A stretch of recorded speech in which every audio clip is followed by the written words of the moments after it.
am pleased to present the 3 Rotary Santa Run grant finalists. They will present their project or their program to benefit and strengthen our community, our children, and our environment. There were 35 applications that were submitted, and the committee went through and read and evaluated each, and we've alphabetically chosen these 3 finalists. Immigration Welcome and Rescue Resource Center, Strengthen Our Community, Integrity, New Americans, presented by Ellie Sina Martin and Neitha Moore. United Caring Services, their project is Care Ride, presented by Ryan Riggs and Susanna Singh. And the YMCA of Southern Indiana, its program is Let's Read by Grade 3, presented by Sean Kuykendall. Each organization has 10 minutes to present. With 1 minute remaining, a card will be lifted and letting the organization know that they have to finish up their presentation. A bell will ring at the 10-minute mark, and then there will be 4 minutes for questions. Members should expect to be informed on the details of the project or the program, who will benefit from this program, the time frame for the program, how will this be a signature project for the Rotary Foundation, in what ways may Rotarians help with the project, and the cost of the project. Members are to vote their top choice, voting only once, leaving the ballot on the table for a collection. Hopefully, this will be tallied before the end of the meeting. The first winner, or the one with the most votes, will get $25,000. The second place will receive $5,000, and the third place awarded $3,000.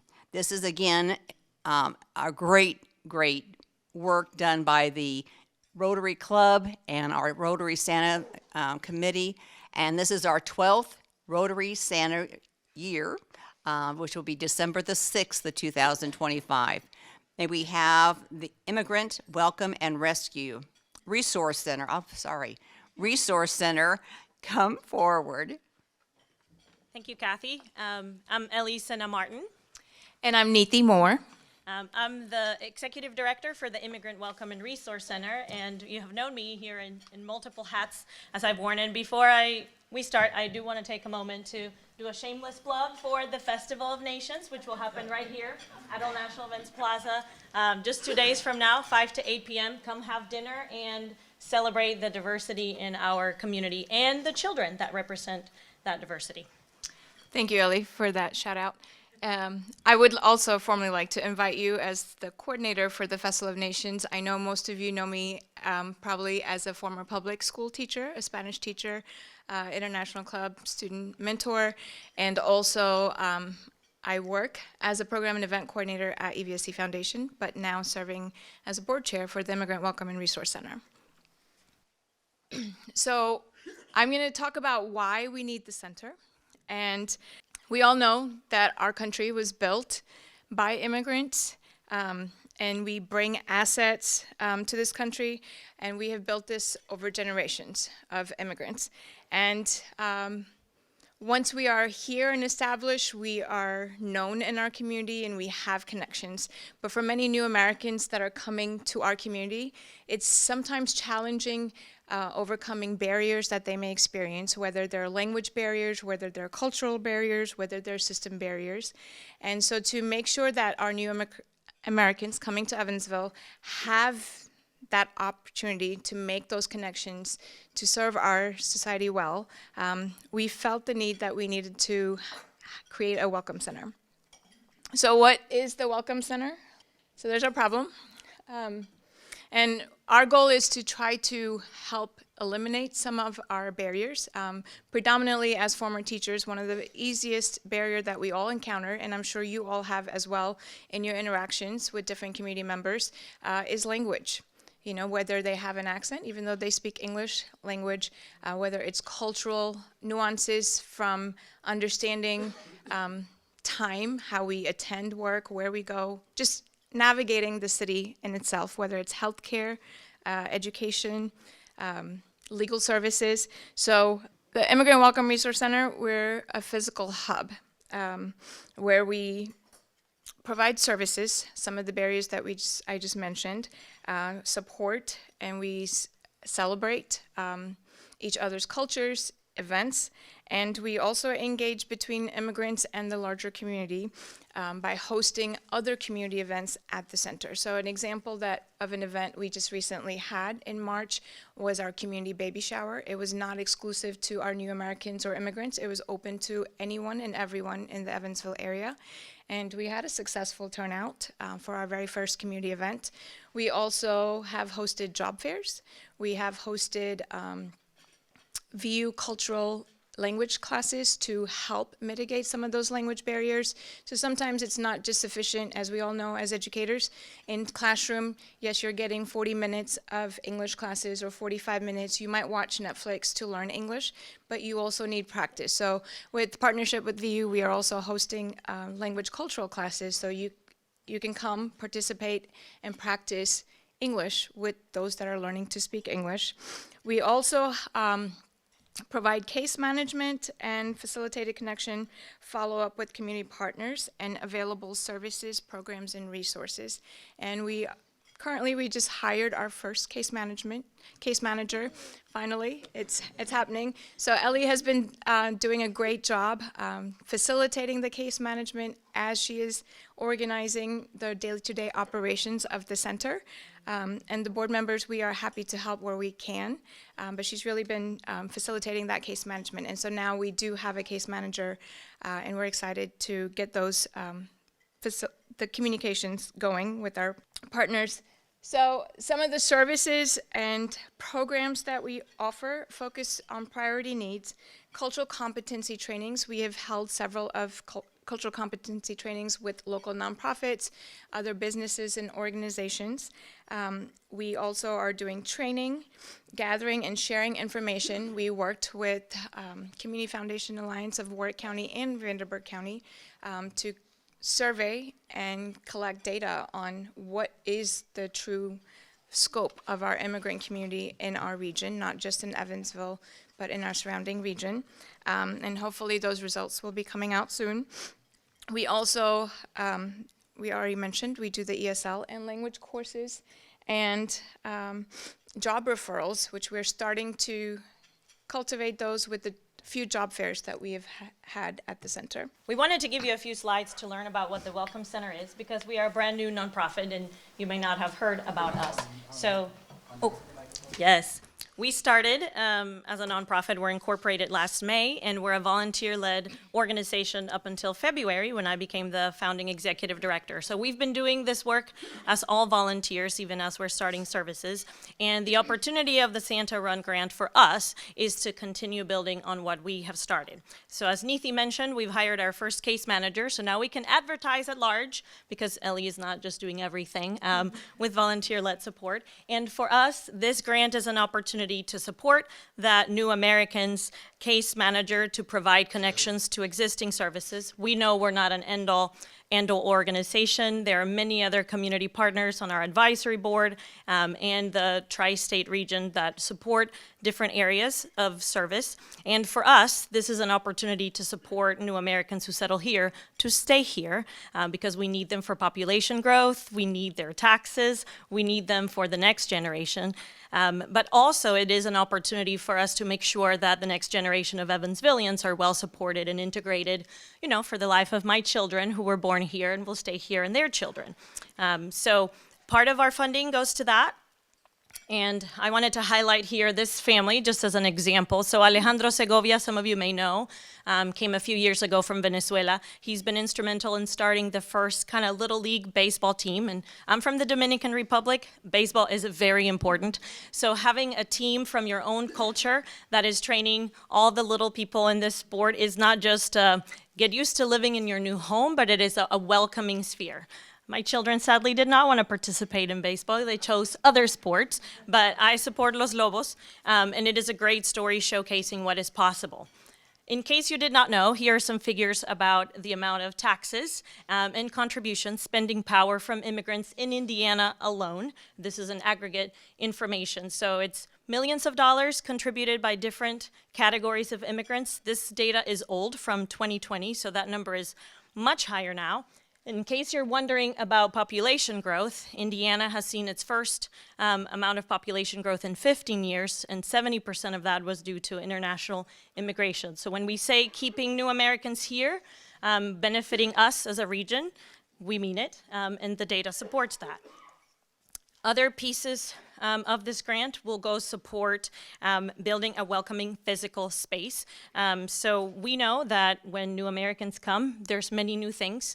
Wherever they see places that are welcoming to them, that say who you are and where you come from is valued, your cultural ways of being, your sports, your dress, your food, we appreciate them here. That is where they're likely to stay. So it matters for us, again, to be welcoming. And as a new organization, I have some pictures here of what our space looks like right now.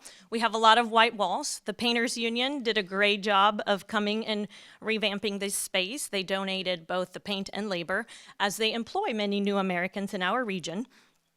But we would like to make it a more welcoming space. So this is an opportunity to showcase artwork from immigrant artists who are here in our community already, also by children and other participants in our programs. It is a great opportunity to showcase the Rotary Club of Evansville as a community partner, so you can be part of our wall decorations and decals and make it a more welcoming space, not just for new Americans who come, but for community members who participate in events with us.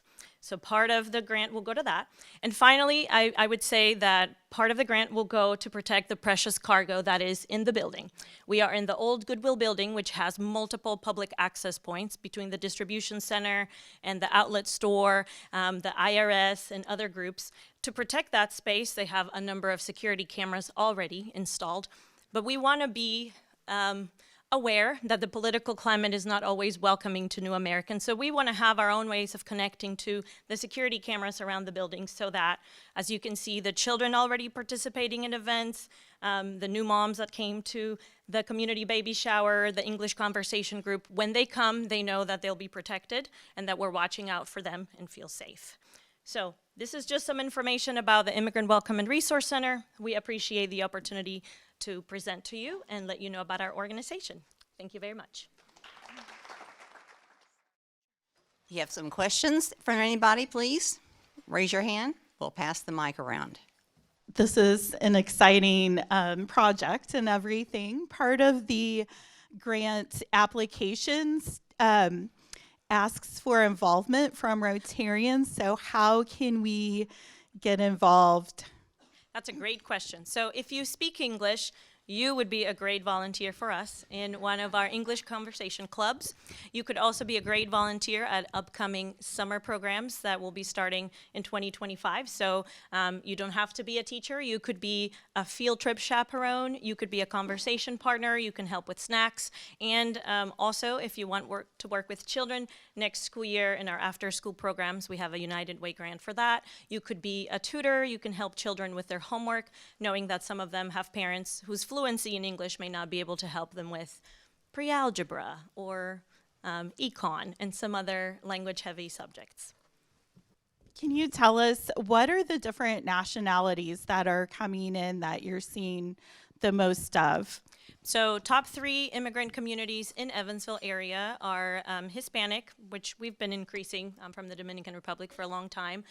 Marshallese, so these are people from the Marshall Islands who have a specific agreement with the United States dating back to World War II and are still a very important part of the defense mechanism in the Pacific. So, you know, when you think Reagan and missile defense, the Marshall Islands still hold some of that anti-missile defense infrastructure in the Pacific. And then folks from Haiti have also been coming in larger numbers since the earthquake there in 2010. However, if you're thinking about Indiana as a whole, Neethi's community, India, is the #1 country of origin for immigrants in Indiana. And we also have 53 countries represented in the Evansville-Vanderburgh School Corporation. So even as we mentioned the larger number of groups, there's still a lot of variety and diversity in our population, about 53 countries and 40-some languages. Now maybe we have United Caring Services, the Care Ride, presented by Ryan Riggs and Suzanne Singh. Good afternoon. I imagine that you realize that I'm the Suzanne part of the Suzanne and Ryan show. A little bit about United Caring Services, because a few people today have already asked exactly what is it. And in 1991, we started at the back of St. Anthony's Church as more or less a soup kitchen. And over time, we purchased the building at 6th and Ingle, and then we expanded into programs where people could actually apply to sleep there. We had a men's shelter. A couple years later, we expanded the 3rd and 4th floors into apartments. And then 2013, we purchased another building on Walnut Street and opened Ruth's House for women. And then we added a medical respite program for men at the main shelter at 6th and Ingle. And after that, we opened a diversion center in 2023. And just this last year, in 2024, we opened women's respite. So we now have 8 programs that we're running. And we started at United Caring Shelters. And Pete mentioned this earlier, which one that we go by. And we're legally United Caring Shelters Incorporated, but we are doing business as United Caring Services because we're not just a shelter anymore. So if that helps explain a little bit about who and what we are. And with us expanding, we have about 250 people a day that we serve meals to, provide beds. More than that when it's cold weather particularly, because we have the White Flag program where we take our dining tables out and put down mats and blankets and things for those people that would normally not have a place to sleep to come in and be warm overnight, and even during the day if it's 40 or below. We used to be 32 degrees for 3 hours or more, and this year we reduced that to 40, because if you go outside and the wind's blowing and it's 40, you really don't want to sleep out there. So that has been very successful this year. And with that comes case management. What do we do to keep these people off the street, to give them a leg up into another program, because they're not lazy. These people are people that have had, as Ryan likes to say, instead of a bad day, like many of us have, they have a bad life. And how do we help them realize that just doing a few different things and us helping them get connected with agencies and things, that they don't have to continue the kind of life that they have right now, looking for where am I going to eat today, where am I going to sleep tonight. So with that, when you're working on case management and getting them connected, we need them to have transportation. And looking at Philip, I know that you've been involved a lot in Evansville with the transportation programs and getting people to different places, and realizing that that's a huge barrier for people. So for us, if we have our case manager take these people places, that's time she can't be working with anybody else. So the Care Ride program kind of coincides with our mission of providing values-based, low-barrier, sustainable, and high-quality homeless shelters, services, and solutions. Also with our vision to be a place where individuals, organizations, and agencies collaboratively create a community of caring. And I have to say on this one that we're very lucky that the other agencies that provide services, we're very close. We work as a team. It's not a competition. And our values are dignity, faith, commitment, compassion, integrity, service, passion, and unconditional love.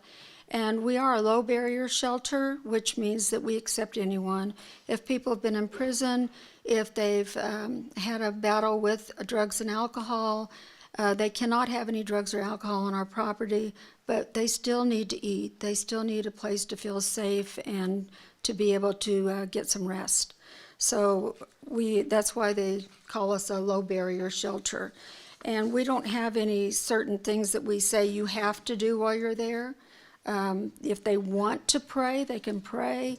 If they want to do a meditation reading, exercise, whatever, they can do that, but we don't make them do that, because we're just glad they're there, and hopefully they'll give us an ear to listen so that they can improve their lives. Homeless individuals experience homelessness or at risk of being homeless in Evansville. That means not necessarily are they homeless. They may have been evicted and be in their 30 days to eviction, or they're doing a foreclosure and they lost their job and they have no way to remedy that situation. So they're on the verge of homelessness. Substance recovery, we've just talked about. We have a lot of veterans, and you can imagine with post-traumatic stress syndrome and the things that they've turned to over the years, that a lot of them have instability and they face a lot of challenges, including mental health challenges, which is not just the veterans. That's any of us at any time could have a mental health challenge depending on what happens in our lives. And so we have people there that need help with that as well. Our transportation initiative is to bridge the mobility gap for homeless individuals. Right now we have 3 vehicles, so we're a 3-vehicle fleet, if you will. And then I've already talked about case management integration that's working to get them into doctor's appointments, job interviews, haircuts for a job interview, working with Evansville Christian and different places like that to dress for an interview. So these are all different things that we need the transportation for. And with that, I'm going to turn it over to someone you know very well, Ryan Rick. Thank you, Suzanne. So this program is really so important right now, especially with what is going on in our world. And this is a way to really overcome a lot of the barriers that the homeless population have when they're trying to transition out of homelessness. And so some of the things that we will be helping them with, as Suzanne said, we have medical respite. So a lot of those people need to get back and forth to doctor's appointments. And so this program helps them to get back and forth to their doctor's appointments. It gets them to community services such as Echo Housing. As she said, you know, we have a lot of veterans, so we can get them to help with VA. Maybe they need a Social Security card. Maybe they need a birth certificate. So we're helping them to get a lot of those things that you and I take for granted, but they have trouble getting because they don't have the way to get back and forth to those agencies. Also, some of them have, legal issues that we're helping them to overcome. So we'll take them back and forth to legal appointments that they may have. And so how do we do that? So the program itself is kind of multifaceted. One of the things, obviously, we provide bus tokens. And the bus tokens have to be used for appointments. It's not something that you can get bus tokens to just go hang out at the mall or something. That you actually have to have a reason, and you sign out for the bus token of where you're going and what your appointment is. Gas cards, also just basically gas to put in the vehicles, as well as, so we have 3 vehicles. One of them is not in the best shape. We take it on very short trips right now. So one of them is definitely needing some maintenance to get it roadworthy. But then also, the insurance and the upkeep and license and all of that stuff that goes with having a fleet of vehicles. And then also this provides us with some staff salaries because, right now it's taking staff away from a job that they should be doing to take people back and forth to these appointments. So this allows us to pay staff to actually take people to those appointments and not taking them out of other jobs that they would need to be doing. And then so our budget on there, apologize for some of the spacing there on that. So overall, our program budget is around $67,000. We are requesting $25,000 here. We have some other sources that we are looking at for covering the other portions of this budget. But it is something that is extremely crucial to us at this point. Expected outcomes. Again, apologize for the spacing on that. But we really want to try to help overcome those barriers that people are having to transition out of homelessness. It really helps to get them to the places that they need, to the services that they need, and to really help to give people those things in life that we take for granted and to give them those opportunities. So that is our Care Ride program, and would love to have some questions. Thank you very much. Two questions. How is your census trending over the years?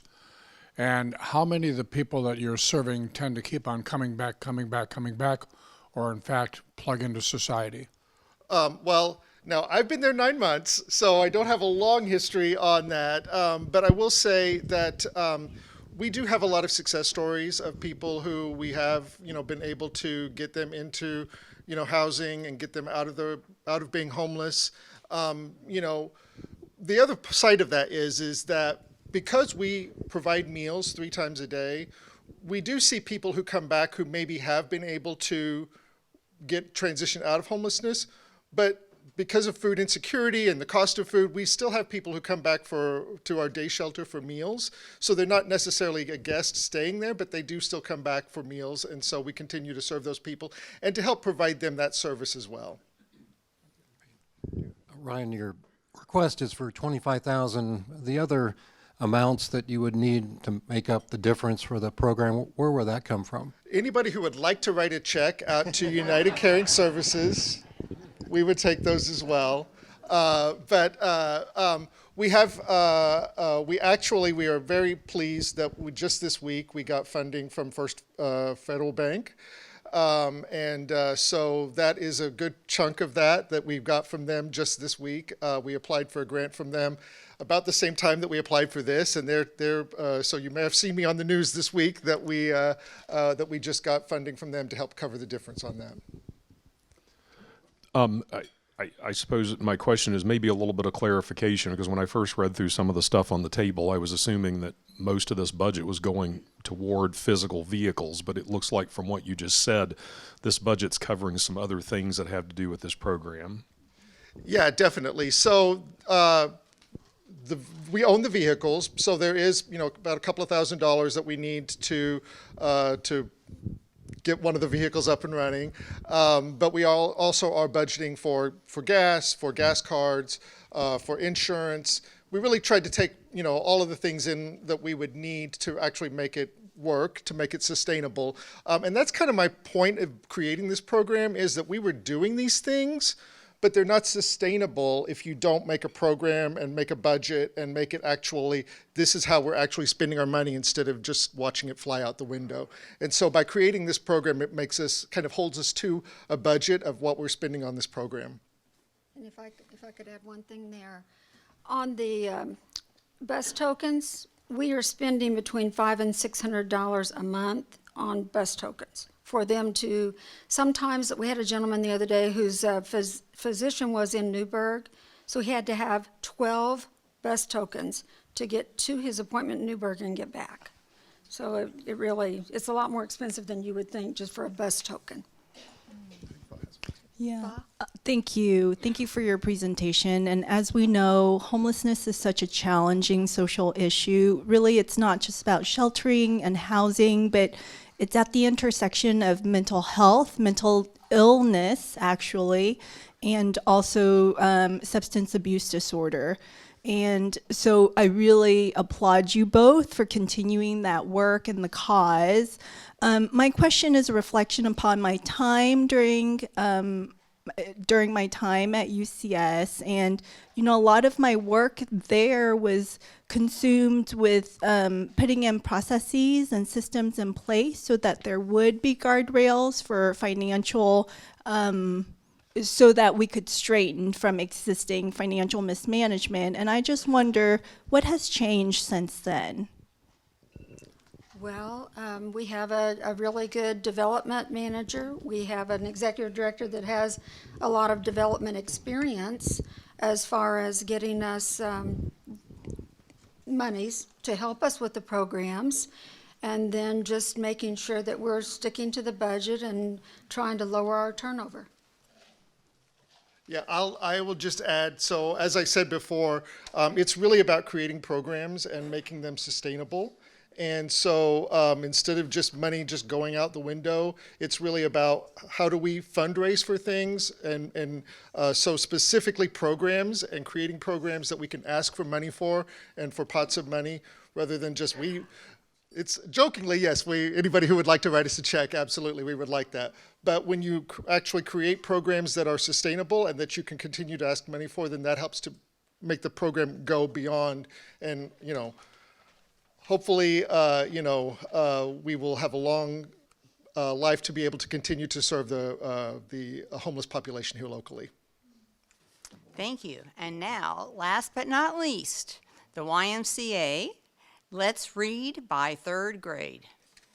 Good afternoon. My name's Sean Kuykendall. I'm the Executive Director at the YMCA, what they call the Community Outreach Branch. I want to start today by really formulating around our mission statement. The YMCA of Southwestern Indiana, following the example of Jesus Christ, responds to community needs by serving all people, especially youth, through relationships and activities that promote healthy spirit, mind, and body.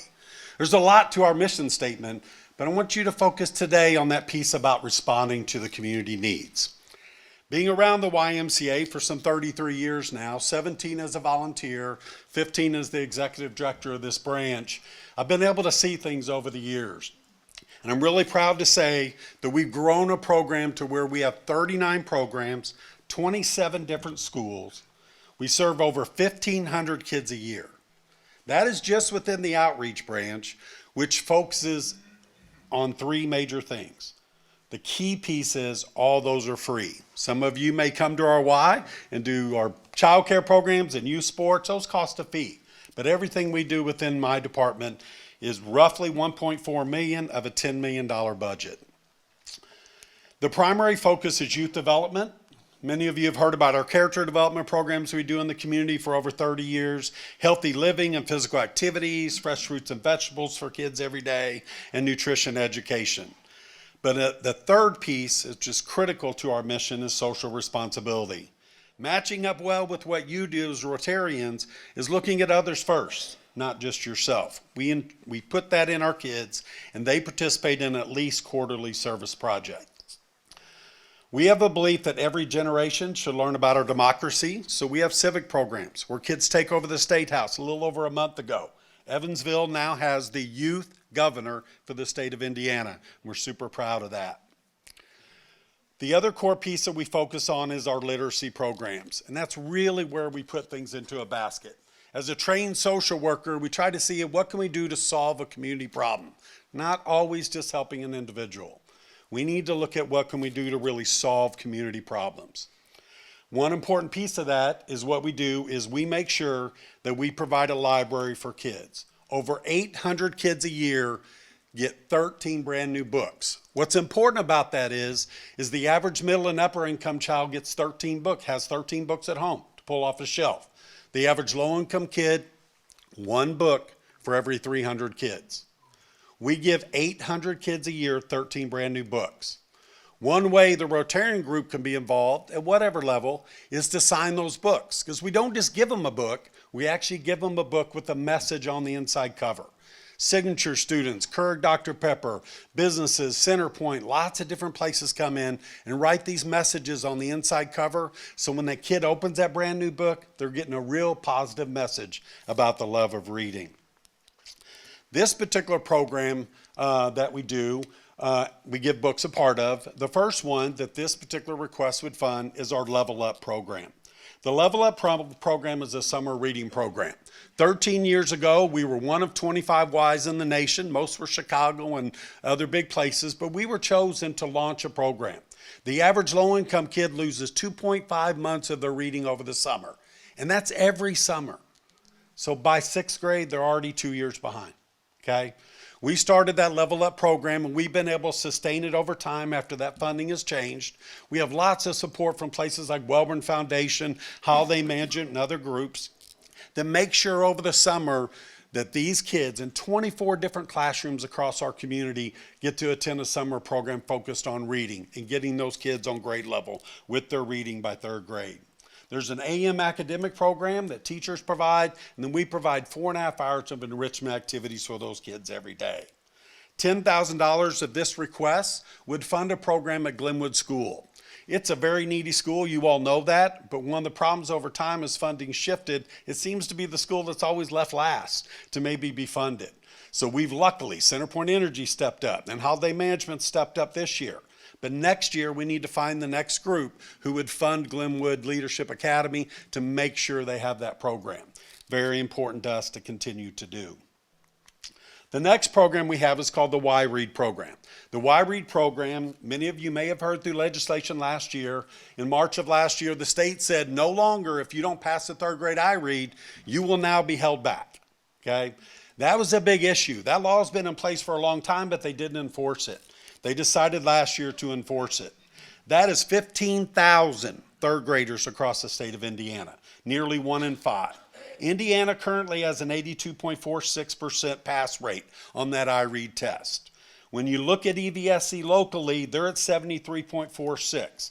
But if you dive down deeper into the Title I schools, and they're kind of listed on the next page, you'll be able to see those. When you go down to there, only 58% of those kids are actually passing that iRead 3 test.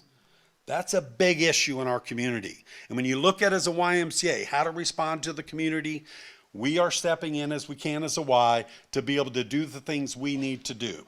So we do our Level Up Summer program to catch that, mitigate that summer's loss, but we also have started a program called YREAD. 8 years ago, United Way started that funding with us. They changed the way they fund. We lost that funding, and then we've had to rely on other people. The good part about it was about 100 kids we served a year. But now it's over 400 in our area that are at risk of being held back next year. That's a big issue. State has identified 95% as the goal by 2027. We're at 58%, you all, at our title schools. We got a lot of work to do. The good news is our Y's been doing it 8 years. We've been doing this program with 100 kids. We're in a great position to scale that program. With additional funding from this group at about $15,000, we're going to be able to continue to scale. We are blessed as a Y. We have a lot of people who give resources to us. Many of you in the room are members of the Y. We get $300,000 a year from those memberships and different things in the My department, okay? So we can do all this stuff for free. What's critical is we stand up now and make a change and address this big issue in our community.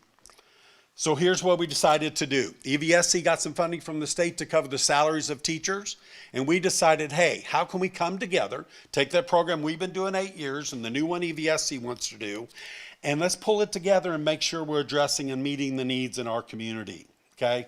So we partner with them. They do 15 sessions. We were doing 12. We love it when we can increase what that is.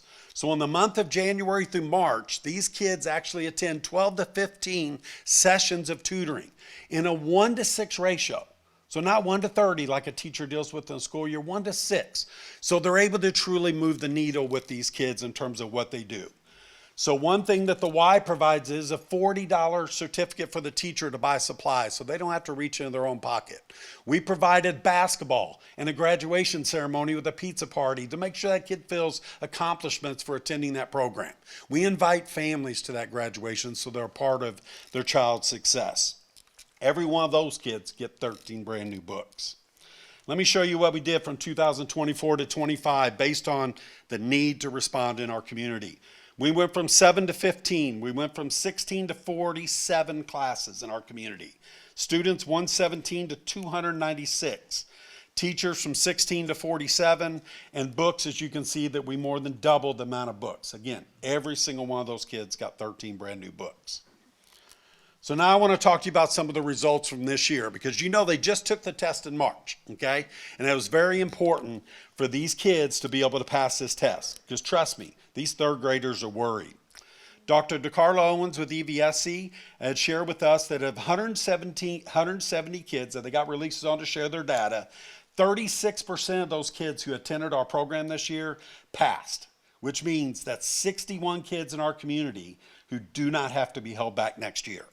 There's 2 more times to take the test. We have a good chance. Maybe some more kids will pass in May. And then at the end of our summer level up program, they get another chance. The state gave us a reprieve to give them a 3rd test. So if they pass that, they're going to have a great opportunity for hundreds of kids to not be held back. We want to share that 95% of those kids actually improved their reading. So that's a great statistic for us to look at.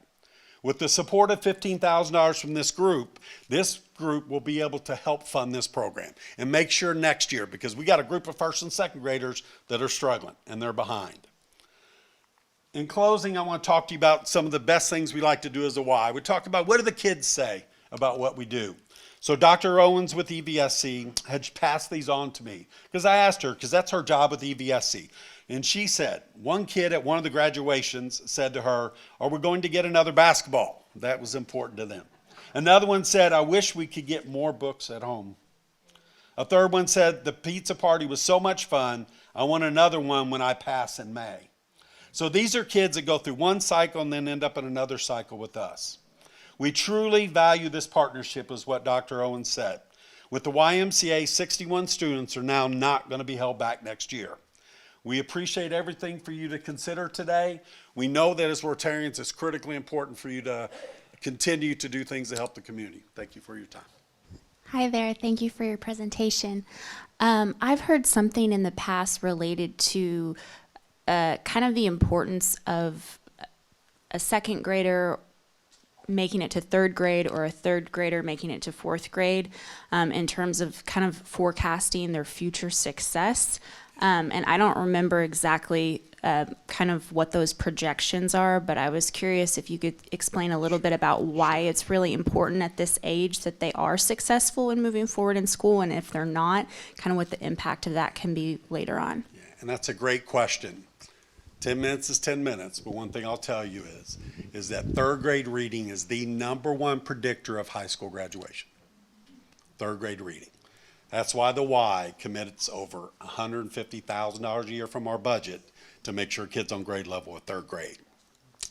This year, EVSC, well, really all the state, tested second graders because they wanted to see how far are they behind. So this group that I gave you the statistics on was the second graders last year who didn't pass that test. They got enrolled in this program, those 170 kids, for that very reason. And what EVSC wants to do is offer it 2 and 3 times a year. That gets pretty expensive to do that. So what we want to do is wrap around those kids in second and third grade, because what we know is they're much less likely to graduate. It's a #1 predictor of future graduation. I am proud to announce that the third place winner is Immigrant Welcome and Resource Center. Congratulations, that will be $3,000. The second place winner is United Caring Service Care Rides with $5,000. And our grand prize, $25,000 grant, goes to the YMCA, third read. Thank you so much for your support.